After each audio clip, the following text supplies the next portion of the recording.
Good evening, everyone, and I wholeheartedly welcome you to this session. I hope this prove fruitful and help you in your exam. So, in today's class, I am going to take up an Australian writer. I am going to give American writers a break, and I am going to introduce a very important Australian writer to you. And study of this writer demands a new approach. So I'll be teaching you Patrick White in a slightly different way than you are used to so far. So here we go. Okay? Have you heard of Patrick White? Are you familiar with him? No, ma'am. Okay. See, students, Patrick White is a very important Australian writer, and there are some more Australian writers which I'll be introducing you to eventually. Today, it's all about Patrick White. I'll begin with biographical facts, right? Facts related to his life. तो सबसे पहले तो हम जानते हैं कि उनका पूरा नाम क्या है. ठीक है? When he was born, he was named Patrick Victor Martindale White. Okay, quite a mouthful of name. I repeat, Patrick Victor Martindale White, commonly known as Patrick White. आपको पूरा नाम भी पता होना चाहिए. मैंने एक बार UGC में मिडिल नेम से आता हुआ एक क्वेश्चन देखा है. ठीक है. नेक्स्ट है कि आपको हर राइटर की when was the writer born, you should know that. So especially the year. So Patrick White, he was born on 28th May. The year is important, 1912.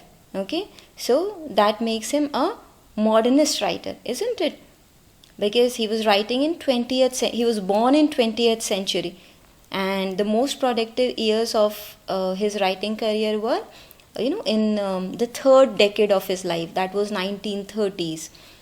Now when did he leave? When did he die? He died on 13 September 1990. So born in 1912 and died in 1990. He lived for some 78 years. Okay. And nationality पे questions मैंने आते हुए देखे हैं. किस तरीके के questions आते हैं? आपको 4 राइटर्स दे देंगे, ठीक है, और दूसरे साइड पे दूसरे ग्रुप में आपको उनके कंट्रीज़ के नाम दे देंगे और आपको मैच करना होगा. तो जब तक आपको नेशनैलिटी पता नहीं होगी तब तक आप वो इस तरीके के मैचिंग वाले क्वेश्चंस नहीं कर पाएंगे. तो अगर हम बात करते हैं पेट्रिक वाइट की, तो उनके जो पेरेंट्स थे, उनके फादर और मदर दोनों ऑस्ट्रेलियन थे. बट पेट्रिक वाइट जो हैं वो लंदन में पैदा हुए थे, क्योंकि उस टाइम उनके ऑस्ट्रेलियन पेरेंट्स कहाँ थे? लंदन में थे. तो he was born in London. और उनके पैदा होने के कुछ ईयर्स के बाद में ही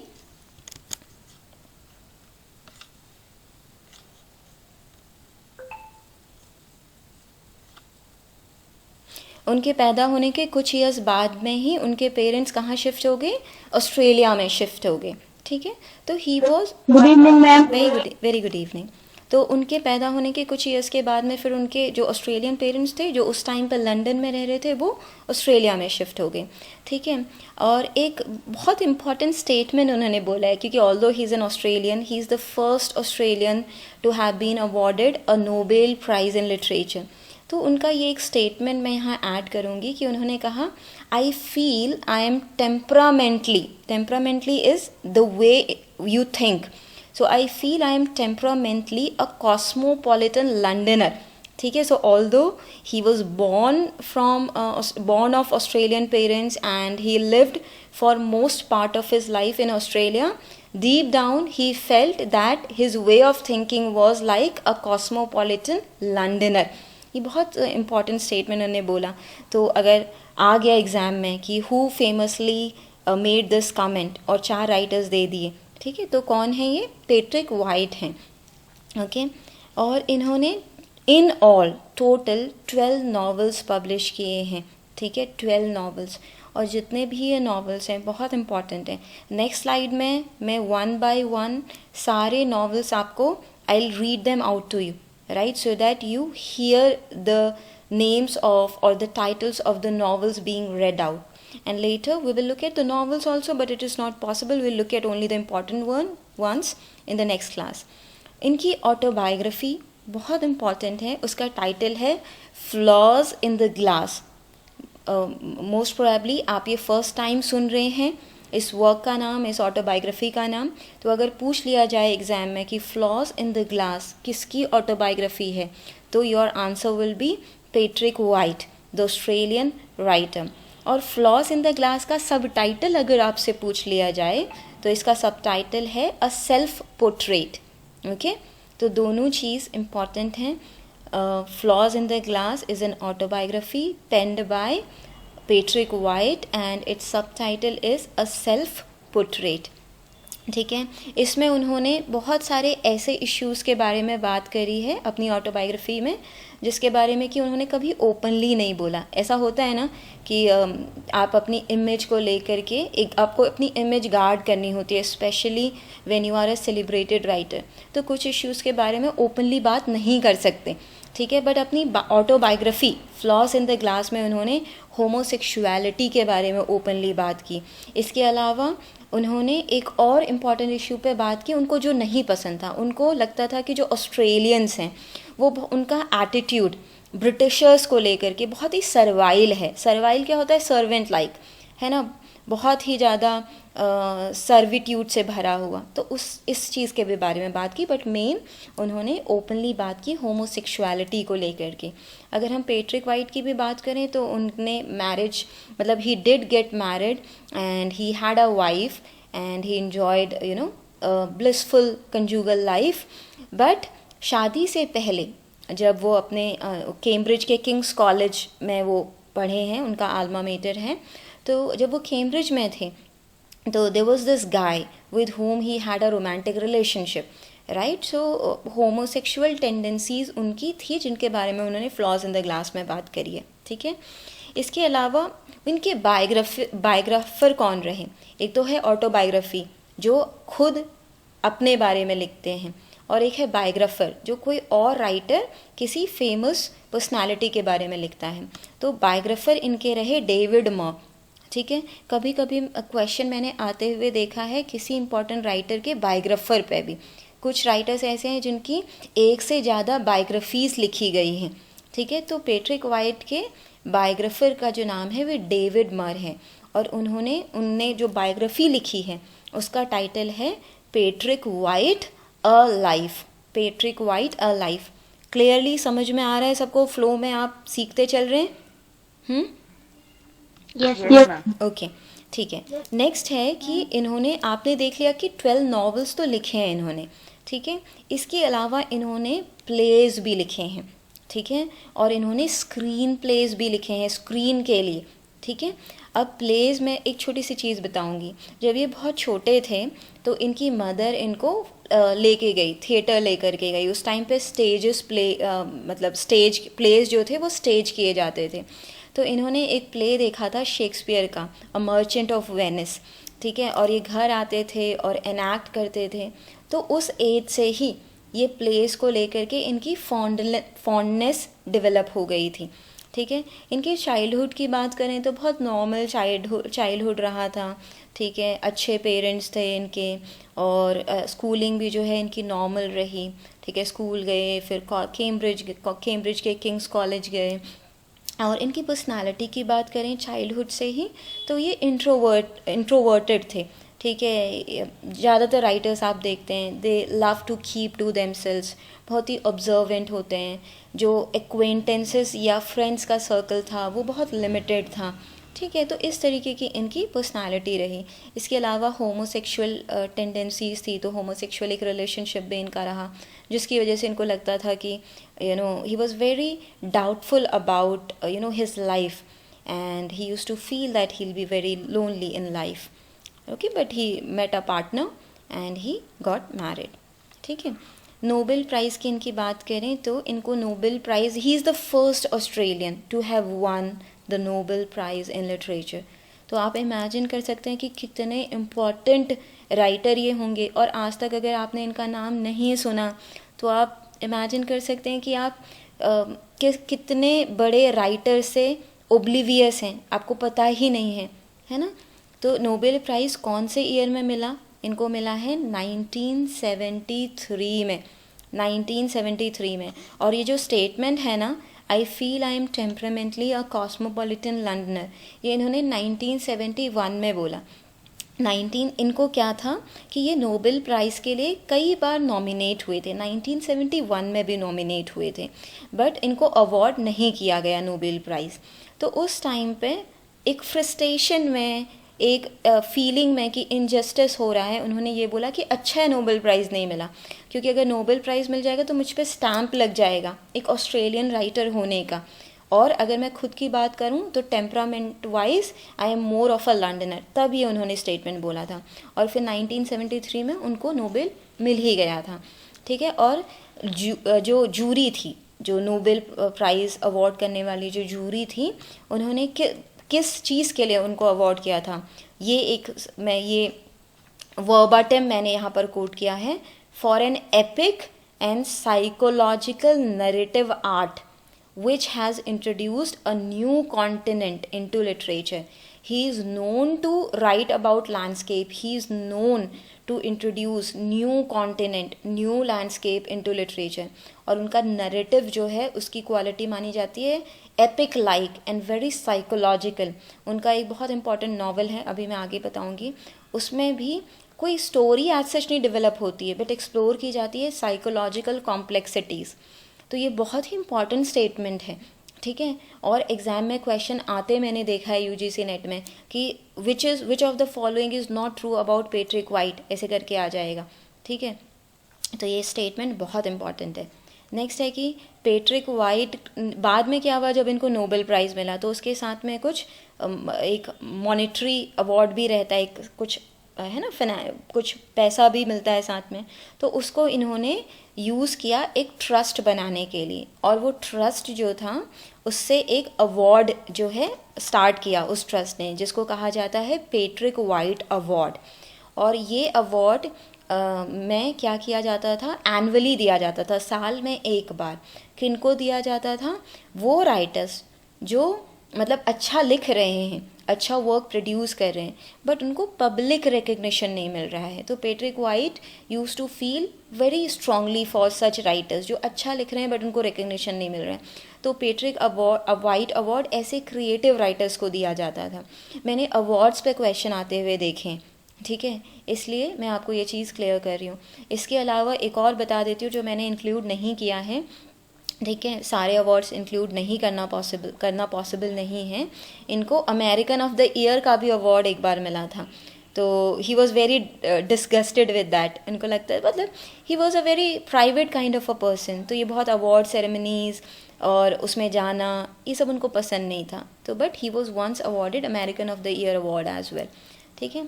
अब अगर हम इनके फर्स्ट नावल की बात करें, ठीक है, तो उसका नाम था हैप्पी वैली, ठीक है। हैप्पी बहुत सिंपल सा टाइटल है, happy valley. This was the first novel. क्या था, नावल था।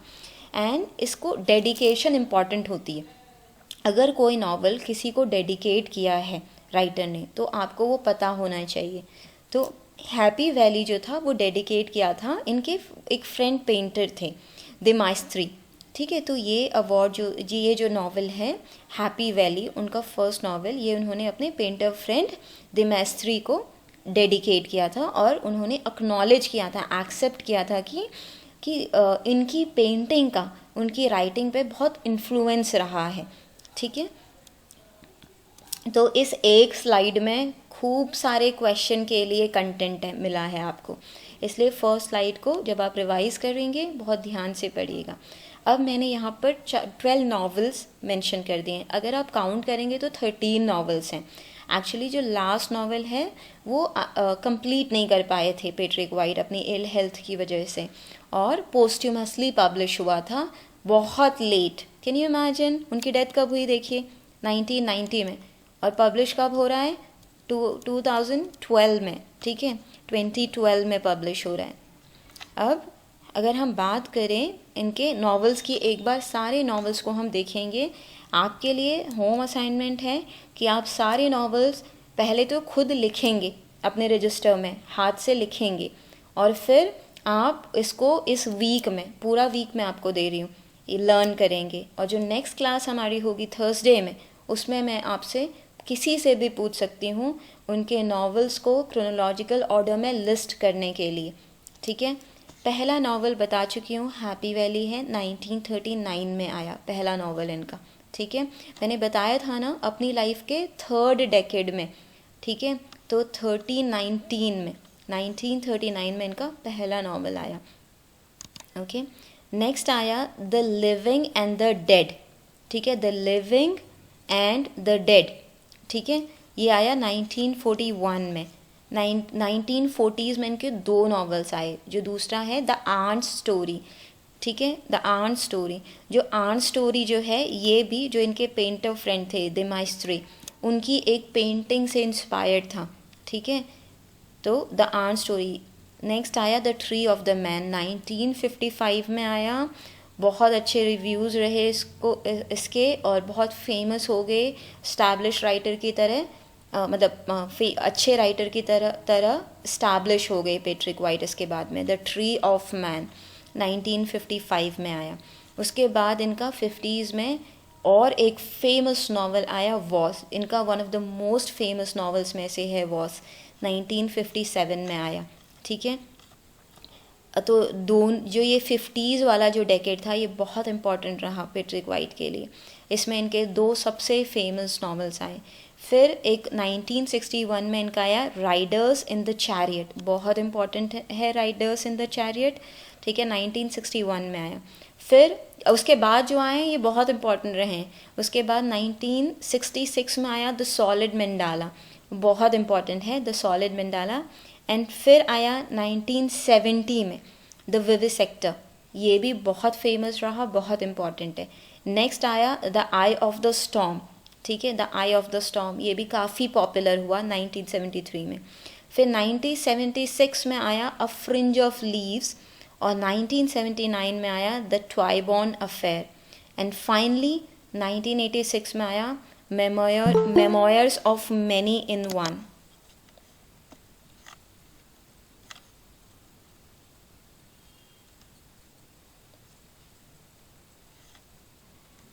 ठीक है, फिर इनका 1986 में आया memoirs of many in one. तो ये 12 नॉवेल्स हैं। आपको टाइटल के साथ में ईयर ऑफ पब्लिकेशन के साथ राइट क्रोनोलॉजिकल ऑर्डर में लर्न करने हैं विदाउट फेल।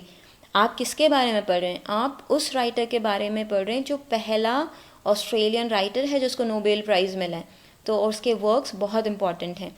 ठीक है, लास्ट वर्क है बट अनफिनिश्ड है, ठीक है, वो है हैंगिंग गार्डन। तो अगर पूछा जाता है कि पेट्रिक वाइट का लास्ट वर्क कौन सा था, तो आप memoirs of many in one बोलेंगे। बट अगर पूछा जाता है कि लास्ट अनफिनिश्ड या अगर लास्ट फिनिश्ड पूछा जाता है तो आप memoirs of many in one बोलेंगे। बट अगर लास्ट पूछा जाता है जो अनफिनिश्ड था तो वो द हैंगिंग गार्डन था।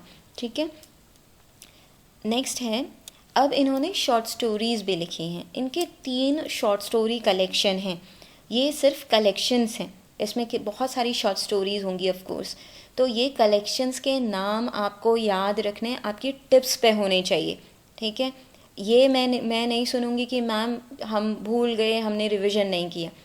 कौन कौन से हैं ये 3 story collection, short story collections? पहला है the burnt ones. Okay, the burnt ones कब आया? ये 1964 में आया। ठीक है, 1964। 1961 में नॉवल आ रहा है, 66 में भी एक नॉवल आ रहा है। उस बीच में 1964 में इनका द बर्न्ट वंस आया शॉर्ट स्टोरी कलेक्शन। फिर 1974 में आया द कॉकेटूज, ओके, 1974 में। और फाइनली 1987 में आया।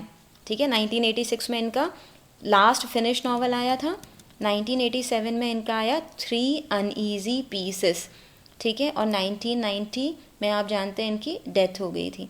3 अनईजी पीसेस जो है उसमें उनकी एक बहुत इम्पॉर्टेंट थीम जो है शॉर्ट स्टोरीज़ की, वो है एजिंग के बारे में। क्योंकि ऑब्वियसली जब ये लिख रहे थे 87 में, he was above 70 years of age. ठीक है, तो एजिंग की थीम बहुत इम्पॉर्टेंट थीम है इस कलेक्शन की स्टोरीज़ में। तीनों शॉर्ट स्टोरी कलेक्शन मैंने बता दिए हैं, इनके बारे में आप थोड़ा बहुत पढ़ेंगे भी। नेक्स्ट है, अब मैंने जो इम्पॉर्टेंट बायोग्राफिकल फैक्ट्स हैं पेट्रिक वाइट के लाइफ के, ठीक है, वो आपको बता दिए, मैंने बता दिया कब वो पैदा हुए, पेरेंट्स, चाइल्डहुड उनका बहुत नॉर्मल रहा, कैसे वो, क्या पर्सनालिटी उनकी रही, ठीक है, उनके क्या इंपॉर्टेंट वर्क्स हैं हमने ये भी देख लिया, किसका इन्फ्लुएंस रहा उनकी लाइफ में ये भी अब हमने जान लिया है, ठीक है। और अगर उनकी डेथ के लास्ट ईयर्स की बात करें तो बहुत सारे, ऑब्वियसली ही वाज 78, तो बहुत सारे हेल्थ इश्यूज़ थे उनके, एंड इतना प्रोडक्टिव राइटिंग करियर एंजॉय करने के बाद ही left for the heavenly abode in 1990, ठीक है। अब हम यहाँ पर बात करेंगे कुछ वर्क्स की, ठीक है।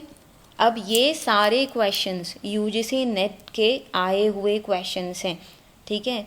दो चीज़ें होंगी आज की इस एक्सरसाइज से, एक आपके पैट्रिक वाइट के कुछ इम्पॉर्टेंट से रिलेटेड कुछ इम्पॉर्टेंट क्वेश्चंस याद हो जाएंगे आपको, दूसरा आपको एक आइडिया मिलेगा कि किस तरीके के क्वेश्चंस आते हैं यूजीसी नेट में और किस तरीके के, किस लेवल की आपसे प्रिपरेशन एक्सपेक्टेड है, ठीक है। तो सबसे पहले ये क्वेश्चन आया है, ये आया है उनके नावल वॉस पे, मैंने बताया बहुत इंपॉर्टेंट नावल है वॉस, ठीक है। तो इस पे एक क्वेश्चन इसी तरीके से यूजीसी नेट में आया था कि पैट्रिक वाइट का जो नावल है वॉस, वो एक्सपेडिशन क्या होता है, एक्सपेडिशन होती है लॉन्ग जर्नीज़, ठीक है, लॉन्ग जर्नीज़, ठीक है। ये आप क्यों करते हो, ये आप एडवेंचर के लिए करते हो, एक्सप्लोरेशन के लिए करते हो, ठीक है। तो वॉस की थीम जो है एक्सपेडिशन की है और एक रियल लाइफ एक्सप्लोरर पे बेस्ड है। तो क्वेश्चन आया था कि वो एक्सप्लोरर कहाँ से था। अब आप थोड़ा सा दिमाग लगा करके देखो कि कैसे क्वेश्चंस पूछे जा रहे हैं। एक्सप्लोरर का नाम नहीं पूछा है कि वो कहाँ का एक्सप्लोरर था, और 4 ऑप्शन दिए थे। तो एक्सप्लोरर जो था वो जर्मन एक्सप्लोरर थे, उन एक्सप्लोरर का नाम था लुडविग लेशर, ठीक है। तो ये जर्मन एक्सप्लोरर थे, तो आंसर होगा इसका जर्मन एक्सप्लोरर। अब इनके बारे में थोड़ा सा आपको नाम भी पता होना चाहिए, अगर नाम पूछ लिया, हो सकता है कभी आपको जर्मनी ना लेकर के प्रूशियन या प्रूशिया दे दिया जाए। तो प्रूशिया क्या था, एक स्टेट ऑफ जर्मनी ही तो था, तो कंफ्यूज नहीं होना है कि हमने तो जर्मन पढ़ा है प्रूशियन आ गया, ठीक है। पता होना चाहिए कि प्रूशियन क्या था, एक स्टेट था जर्मनी का, ठीक है, जर्मन स्टेट था, और ये 19th सेंचुरी के एक्सप्लोरर थे, ठीक है, और रियल लाइफ पे बेस्ड है ये वॉस की जो स्टोरी है। तो जो लुडविग थे, who was a 19th century explorer, he set out on a long sea journey, और कभी लौटे नहीं वो एक्सपीडिशन से, he was lost at sea, he disappeared, ठीक है। इसके अलावा ये बहुत फेमस हुआ, तो एक और इम्पॉर्टेंट इन्फॉर्मेशन यहाँ पर मैं मेंशन कर दूँ कि डेविड मिलॉफ, इनका नाम शायद नहीं सुना हो, पैट्रिक वाइट का नाम नहीं सुना है तो डेविड मिलॉफ का भी नहीं सुना होगा आपने, बट ये भी इम्पॉर्टेंट है। डेविड मिलॉफ जो है ये भी एक इम्पॉर्टेंट ऑस्ट्रेलियन राइटर हैं, याद कर लीजिए, ठीक है। इन्होंने वॉस जो है इसको ओपेरा फॉर्म में भी बनाया गया, ठीक है। तो ओपेरा आप जानते हैं एक क्या, उसमें क्या होता है कि जो स्टोरी होती है वो बहुत म्यूज़िकल फॉर्म में नरेट की जाती है, ठीक है, और उस ओपेरा के जो लिरिक्स जो होते हैं उसको लिब्रेटो बोलते हैं। तो ओपेरा के फॉर्म में अडेप्ट हुआ था, और इसके जो लिरिक्स थे, लिब्रेटो थे, वो लिखे थे another famous Australian writer David Malouf ने, ठीक है, जिनका एक इम्पॉर्टेंट वर्क है बेबीलोन रिविजिटेड करके। नेक्स्ट है, अब हम नेक्स्ट क्वेश्चन पे मूव ऑन करेंगे, सारे यूजीसी नेट के क्वेश्चन हैं। तो नेक्स्ट है कि 4 नॉवेल्स दे दिए गए हैं पैट्रिक वाइट के, और पूछा है कि कौन सा नॉवल पैट्रिक वाइट ने नहीं लिखा है। इसीलिए मैंने सारे 12 के 12 नॉवेल्स और जो लास्ट अनफिनिश्ड नॉवल है वो सब की एक लिस्ट आपको दे दी है, और आपको टास्क दे दिया है कि सब याद करना है क्रोनोलॉजिकल ऑर्डर में विद डेट ऑफ पब्लिकेशन, ताकि इस तरीके का अगर कोई क्वेश्चन आ जाता है, ठीक है, तो आप मार्क्स लूज़ ना करें। अगर पैट्रिक वाइट पढ़ा है और उसके बाद क्वेश्चन नहीं करके आ रहे हो इतना टाइम देने के बाद में भी, तो फिर क्या है, फ्यूटाइल है, ठीक है। अब मुझे बताएंगे आप कि कौन सा राइट आंसर है। और ये नॉट जो होता है, इसको ब्लॉक लेटर्स में कर दिया है सो दैट कि आपकी अटेंशन ये फटाफट से देखे, ग्रैब करे। बट जब भी क्वेश्चन पढ़ें तो इतनी जल्दी में होते हैं कि नॉट दिखता ही नहीं है। तो होता क्या है कि हम लोग इस तरीके से प्रोग्राम होते हैं कि नेगेटिव वर्ड्स ना देखने के लिए। तो हमको क्या लगता है, ये पूछा कि पैट्रिक वाइट का कौन सा नॉवल है, ठीक है, तो इस तरीके की गलती नहीं करनी है। कौन सा है इसका राइट आंसर? D ma'am. इसका आंसर है यस, ऑस्कर एंड ल्यूसेंडा। तो ऑस्कर एंड ल्यूसेंडा जो है एक ऑस्ट्रेलियन राइटर हुए जिनका नाम था पीटर कैरी। ठीक है, पीटर कैरी वो भी ऑस्ट्रेलियन राइटर थे। तो उन्होंने लिखा है ये नावल। तो अभी आज की पैट्रिक वाइट की क्लास में आपने 2 और ऑस्ट्रेलियन राइटर्स के नाम सुन लिए हैं, डेविड मेलॉफ और पीटर कैरी। ठीक है, दोनों को के नाम लिख लीजिए। कभी कभी क्या होता है, इस तरीके के क्वेश्चन आते हैं, which of the following is not an Australian writer. तो डेविड मेलॉफ भी आज सुन लिया, पीटर कैरी भी सुन लिया, पैट्रिक वाइट तो पढ़ ही रहे है ना। तो एनरिच आप हो रहे हैं, एनरिच हो रही है आपकी नॉलेज। और ये नाम अब मुझे ये मत बोलेगा कि मैम हमने तो ये सुना ही नहीं है, पता होना चाहिए। ऑस्कर एंड ल्यूसेंडा एक नावल है और किसने लिखा है? Peter carry, Australian writer. UGC net का क्वेश्चन वापस से देखिए किस तरीके से क्वेश्चन फॉर्म किया है, फ्रेज किया है, कितना डिटेलिंग है क्वेश्चन फ्रेमिंग में। ठीक है, which novel bye Patrick white is based on the story of Ludwig the Prussian naturalist who explored Australia in the mid 1840s, यानी कि 19th सेंचुरी, जो मैंने अभी बताया, सारी डिटेल बताई आपको। इतना भी पढ़ लेंगे आप तो आपको सही आंसर पता चल जाएगा। इन विच वाइट्स फिक्शनल हीरो का नाम क्या है? जो वॉस ही हीरो का नाम है। ठीक है, 2 कैरेक्टर हैं इसमें, मतलब और भी कैरेक्टर्स हैं। हीरो जो है वो वॉस है और दूसरा जो कैरेक्टर है फीमेल लॉरा। ठीक है, तो हीरो वॉस है। तो वॉस क्या स्टेटमेंट बोलते हैं इसमें? The map I will first make it, that he has no regard for the maps, he is very adventurous, he's like I'll go out and I'll make maps, I'll discover new places। तो अगर अब question इस तरीके से अगर कहाँ आ जाए कि पैट्रिक वाइट का कौन सा कैरेक्टर ने ये स्टेटमेंट बोला, और उनके नावल में से कोई 4 कैरेक्टर आ जाएं, 4 डिफरेंट नॉवेल्स में से, तो आपको कौन सा कैरेक्टर पिक करना है? कौन सा कैरेक्टर आप आंसर करेंगे? वॉस। यस, तो इसमें से इसका आंसर भी अब आपको पता चल गया है, वॉस है। अब आप इन सारे वर्क से भी फेमिलियर हो गए हैं कि ये सारे पैट्रिक वाइट के वर्क्स हैं। ठीक है, क्वेश्चन सीखिए, आपको सिर्फ क्वेश्चन देख करके आंसर करना नहीं सीखना है, आपको लेवल समझना है यूजीसी के क्वेश्चन का, और लेवल समझने के बाद आपको अपनी प्रिपरेशन को ट्वीक करना है उसी हिसाब से। ठीक है, ये एम है। आने वाली किसी क्लास में शायद मैं यूजीसी नेट के पूरे 50 क्वेश्चन लूँ। ठीक है, let's see when can I plan that.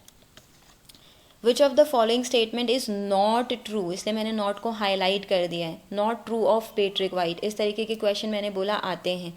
He is remembered today for his epic and psychological narrative art, जो उनकी जो जूरी का वर्डिक्ट था, नोबेल प्राइज़ की जो जूरी थी, उन्होंने यही तो बोला था कि we are awarding him this prize for his epic and psychological narrative.